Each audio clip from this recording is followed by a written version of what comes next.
Okay guys, welcome back to my YouTube channel. And of course, the last time we stopped, I told you guys how I'm going to reduce the jump force and equally work on the game over UI. Okay, I managed to do it off screen. I reduced my jump force to 15. I made it the variable public. You can do it by going here, make the jump force, made it public, and made it 15.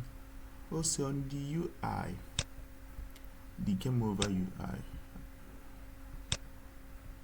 I added some display. This is how I do it. I first made the private bool display, and then here we use player preps to know if we are being replayed or starting a new game. So if replay.hashkey, I'll give you time to look at the code and copy it and follow up. Then if replay is true, then play button. Of course, you know our play button right here, where we set everything moving. So we set the menu active first, and then and also time.timescale equals to 1. And here is the play button, where you say player prep to set in the play what you do home button. Then this is your home button, the one that will reload the whole screen. Okay, that's what I did. Then in the update method, you say each game over is equals to true or character is equal to false. Because I noticed that in our last video, even though our score shows up, our score, highest score, the scores keep increasing. This is how we stop the timer.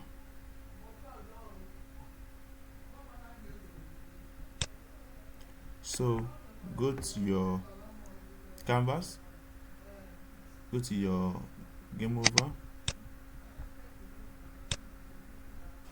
then go to your play button here, and then drag your GUI manager right here and select GUI manager and select the play button.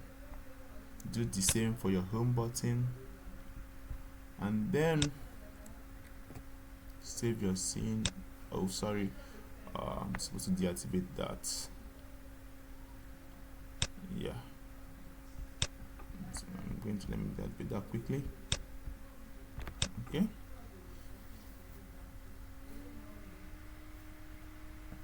that's it. And I've fixed the animation for this guy so he can dance to whenever. Let's play. Yeah, and there we go. Let's try and hit something. Okay, you can see our score stops at 14 right there. When you press replay, sorry, we move. So that's able to accomplish that. Okay, next up we are going to be working on our in-game panel. Let's go and get a responsive panel, so let's know we are kind of true with everything about in-game panel. So I'm going to add a pause button here.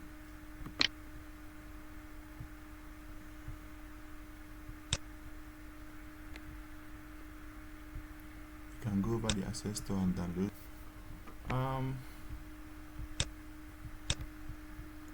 I'm gonna use this to represent pause.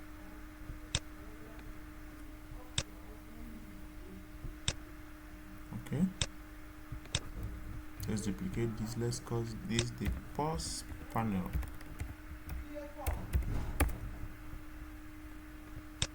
Let's delete everything here.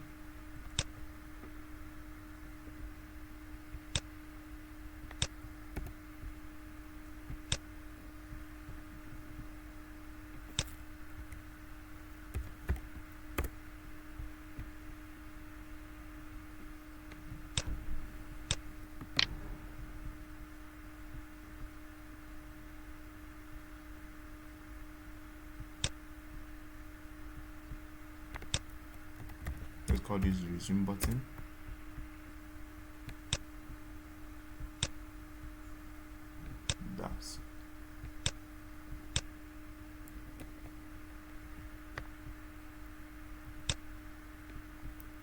let's call this the home button.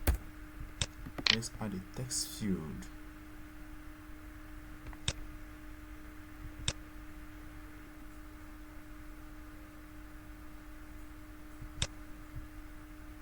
Okay, that will do just that. Okay, remember to set this is that again to have a raycast target. Okay, let's go to the script. Now under our GUI manager, we're going to have two methods. One is the resume button. I'm going to make this public.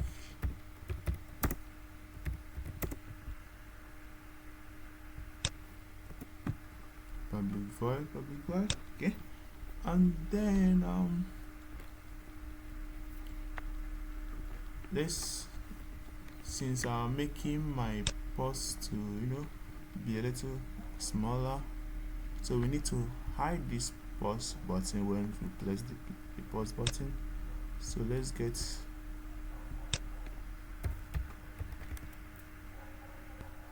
pause button. So when we click the pause button, we need to set the pause button false. And once we click the resume, you say pause. That's the first thing you have to do. And then when you pause it, you set the time scale. Before you do that, you are going to set the pause menu, or let's, and here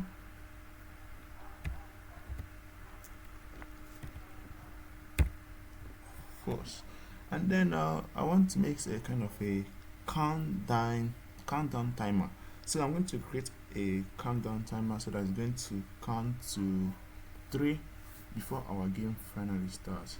Okay, but to save us some time, I already have a script in that, I think. Okay, the name pause panel does not exist. Okay, let's go with our pause panel first.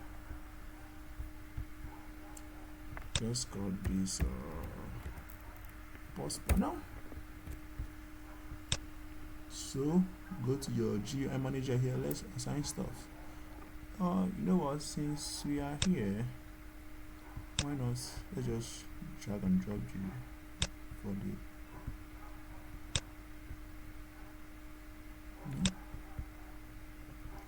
resume button,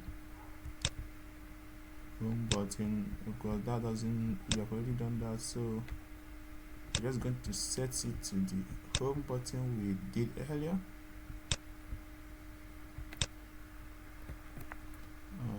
Then we are going to go here and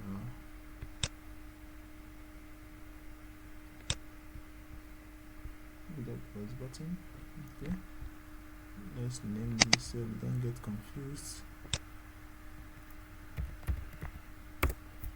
And then we are going to drag in our whole pause panel. Yeah, pause panel. So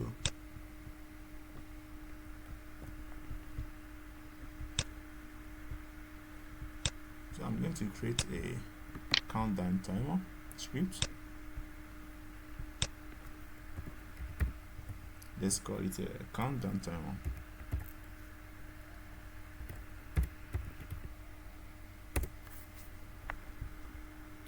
So let me go to my notepad and grab some script I made earlier back to save us some time. I'm going to give you guys time to copy down the script, open the countdown timer script you created, and then oh yes, everything is in order. Okay,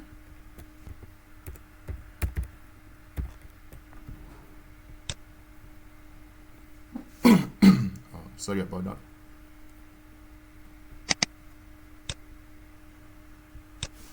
We are going to create text.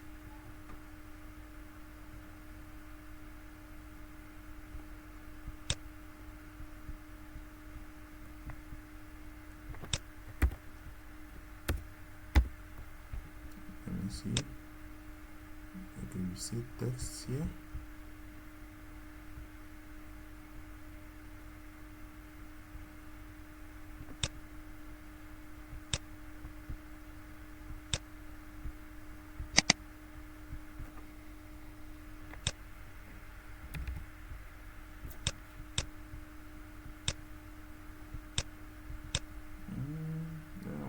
Let's just use our default white.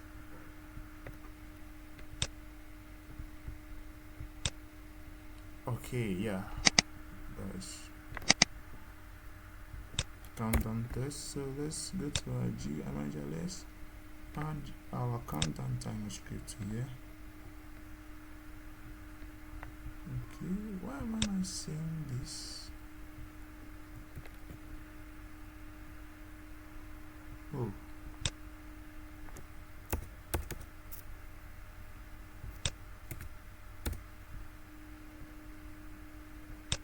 scripts, sorry. Yeah, we said countdown timer, private void awake, we can set the object to false as tab bar. Let me just leave that. Then we'll have your enumerator, countdown, wait to resume. This is where everything happens, and then we set go, and then of course set our time to 1 here, our time scale, and then deactivate the game object. So namespace countdown timer could not be found.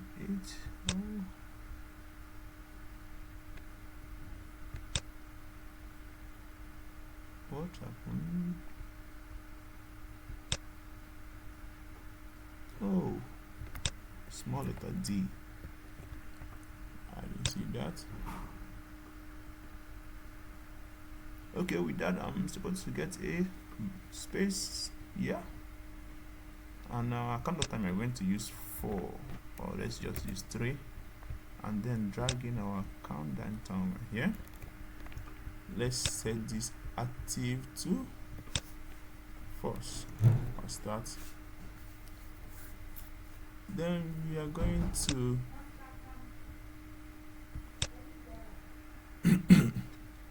sorry about that. And our GUI manager, when our game starts, resumes.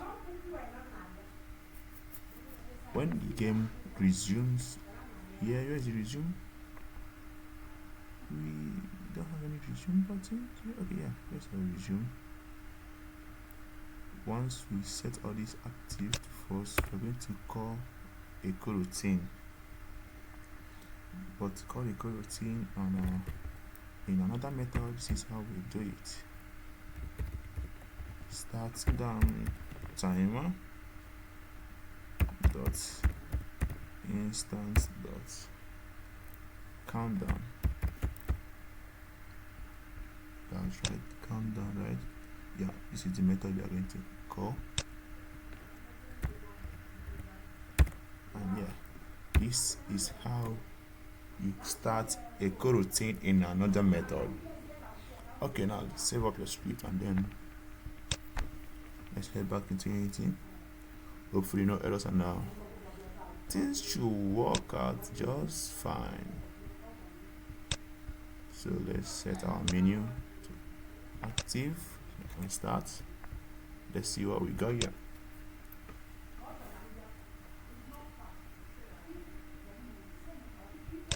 Okay.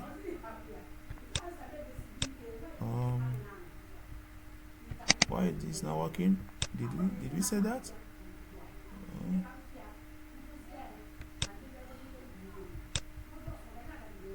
Oh, we didn't. Come on, guys. You guys didn't even tell me.